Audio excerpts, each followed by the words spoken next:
Tungod sa pagbaligya sang mani, napaeskwela ang iya mga kabataan.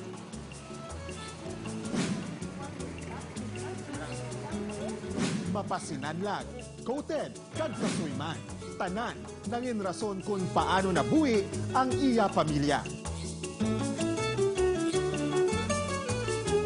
Sa Manigid kami nag-umpisa. Masobra 3 ka dekada na nga kasado si Mystica Asupan. May 3 ka kabataan kag subong.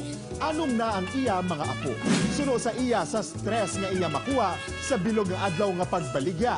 Ang mga cute nga apo ang iya stress reliever.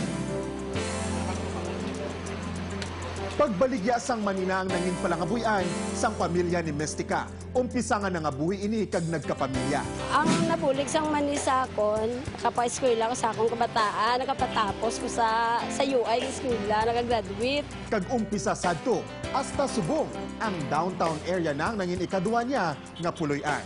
2 ka tuig nang nagligad sa nangin opisyal nga senior citizen si Mystica. Sa edad nga dapat nagapahangaw-hangaw kag naga-enjoy na lang, ginpili sini sa giyapon nga idedekarang iya kapisan para sa iya mga apo.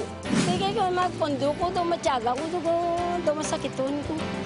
Gusto ko, dire lang ko sa kakali. Mintras nga, bakod pa ko. Sa pagbaligya sang mani, hindi man kuno bestseller ang sinanlag, kasuy kag coated adlaw-adlaw, apang sa dalayon nga pag-antos, naging updan sang pagpursige. Nakapiyan-piyan man ang iya income sa ila adlaw-adlaw nga galastuhan.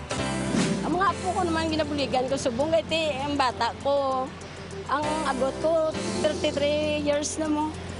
Pero para pa single pa.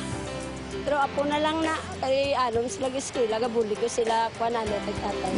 Si Mystica Asupan, ang isa lang sa madamo pa nga mga pinalangga kag dunggano naton nga mga lola kag lolo nga padayon nga nagapangabuhi para sa mga apo kag bilog nga pamilya.